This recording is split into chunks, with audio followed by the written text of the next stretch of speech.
Afghanistan side سے جو ہے انگور اڈا جو جنوبی وزیرستان ہے وہاں پہ ایک گاؤں ہے زلول، زلول گاؤں پہ افغانستان سائڈ سے آرٹلری کی بلا اشتعال فائرنگ ہوئی ہے، اور اس سے 2 خواتین اور 1 مرد جو ہے رحیم اللہ جو شخص ہے وہ زخمی ہوئے، اس کی بیوی، اور زین اللہ دوسرا شخص ہے اس کی بیوی جو ہے یہ زخمی ہوئے ہیں۔ اور پاکستانی سیکیورٹی اداروں کے مطابق جو ہے طالبان کوشش کر رہے تھے کہ ٹی ٹی پی کی جو کچھ تشکیلیں ہیں ان کو کراس بارڈر ابھی سمجھ نہیں آ رہی ہیں۔ ایک سائڈ پہ ہم کہہ رہے ہیں کہ وہاں پہ بات چیت ہو رہی ہے، یہ افغان میڈیا جو رپورٹ کر رہی ہے، میرے خیال میں سارا کیموفلاج ہے کہ ٹی ٹی پی کو جو ہے اس کو کنٹرول کرے۔ اب یہ خبر آئی ہے کہ ٹی ٹی پی کو جو ہے وہ سہولت دے رہے ہیں تاکہ وہ بارڈر کراس کرے، ان کے لیے آرٹلری اس کے جو ہے نا وہ کور بھی دے رہے ہیں۔ تو ایک عجیب سی سچویشن ہے، ہمیں بھی سمجھ نہیں آ رہی ہے کہ یہ مطلب ہے کہ ہو کیا رہا ہے۔ لیکن خطرناک خبر جو ہے وہ افغانستان جو آج سی این این نے رپورٹ کیا ہے وہ ہے کہ غربت کی وجہ سے ایک شخص نے جو ہے اپنی 9 سالہ بچی کو 55 سالہ شخص کے ساتھ شادی کرائی ہے، بلکہ وہ تو کہہ رہے تھے کہ شادی کا نام دیا گیا ہے، بیسیکلی اس کو بیچ دیا ہے اور $2000 کے عوض جو ہے اس کو فروخت کیا ہے۔ وہ ویژول جو دکھا رہے بچی مزاحمت کر رہی ہے، لیکن کدھر سے مزاحمت کر سکتی، زبردستی اس کو اس کے ساتھ مطلب یہ کہ بیچ دیا ہے۔ اب اس بات پہ ہم کنڈیم کر سکتے ہیں، اس پہ ہم لان تان کر سکتے ہیں، لیکن حقیقت کیا ہے یہ اس پہ بھی ہم نے کہ ایک باپ کیوں اتنا مجبور ہوا کہ اپنی 9 سالہ بچی کو جو ہے ایک 55-60 سالہ شخص کے ساتھ اس کی شادی کرتے، وجہ کیا ہے؟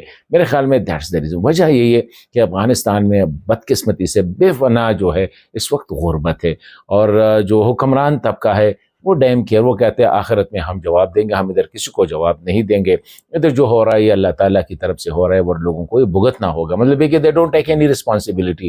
اللہ تعالیٰ نے آپ لوگوں کو یہ اختیار دیا ہے کہ افغانستان پہ آپ کو حکمران بنایا ہے، تو ابھی یہ آپ کی ذمہ داری ہے کہ اگر حضرت عمر رضی اللہ تعالیٰ عنہ کہتے ہیں کہ دریائے فرات کے کنارے اگر کتا بھی بھوک سے مر جائے تو اس کی ذمہ داری میری ہوگی۔ تو اگر امیر المومنین جو ہے ہیبت اللہ صاحب، کیا اس کو یہ پتہ نہیں ہے کہ اس وقت افغانستان میں حالت کیا؟ اس سے یہ کافی ہے کہ غربت بھی اللہ کی طرف سے ہے، بیماری بھی اللہ کی طرف سے، اور آپ بھگتیں اور میں آخرت میں جا کے آپ لوگوں کو جواب دوں گا۔ میرے خیال میں اس طرح نہیں ہونا چاہیے۔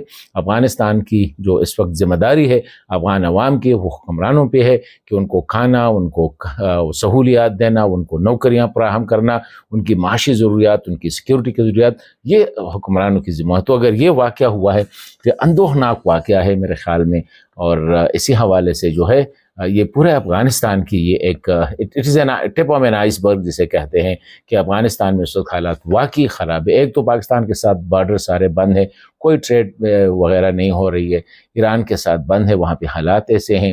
باقی افغانستان میں جو چیزیں ہیں وہ کہاں لے کے جائیں گے؟ وہی تربوز، وہی آم، وہی کیلا وغیرہ وغیرہ، وہ تو سنٹرل ایشین میں ہوتے ہیں۔ باقی افغانستان کی اتنے وہ بھی ایڈوانس ہے بھی نہیں کہ وہ جا کے یورپ اور وہاں پہ لے کے جائے۔ تو میرے خیال میں تھوڑا سا اب افغان حکمرانوں کو چاہیے کہ تھوڑا سا افغان عوام پہ بھی رحم کرے، ان کی حالت کی طرف دیکھے۔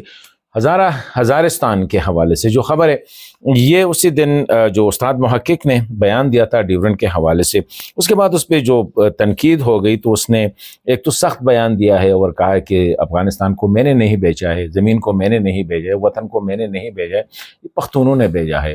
یعقوب علی خان پختون تھے، امیر عبدالرحمن پختون تھے، امیر حبیب اللہ خان پختون تھے، امیر امان اللہ خان پختون تھے۔ یہ سارے ایگریمنٹ جو ہے ان لوگوں نے کہ ان میں سے کوئی بھی ہزارہ، تاجک، ازبک یا احمق نہیں تھا۔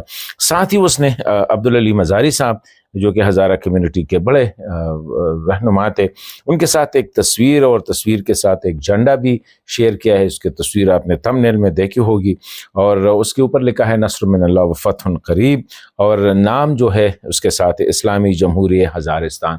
تو ایک میرے خیال میں افغان طالبان کو اب تھوڑا سا اپنی پالیسیز کو تبدیل کرنا ہوگا، ایک انکلوسیو گورنمنٹ جو ہے بنانی ہوگی، سب کو سپیس دینا ہوگا۔ اگر تاجک ہزارہ وغیرہ کا یا جو ترکمن وغیرہ ہے، اگر ان کی حکومت میں سٹیکس نہ ہو تو افغانستان کے حوالے سے پھر ان کی وہی ہے کہ جس طرح بھی ڈیورنٹ کا مسئلہ ہے، من افغان نیستم والا مسئلہ ہے، تو اس کے لیے بہتر ہے کہ افغان طالبان جو ہے ایک انکلوسیو گورنمنٹ کی طرف چلے جائے، لوگوں سے مشورہ کرے۔ یا بھی یہ 19ویں اور 18ویں صدی نہیں ہے، یہاں پہ ریاست سے پوچھا جاتا ہے، ریاست میں شیئرز ہوتے ہیں عوام کے، عوام کی مرضی سے ریاستیں بنتی ہیں اور ریاستیں چھوٹتی ہیں۔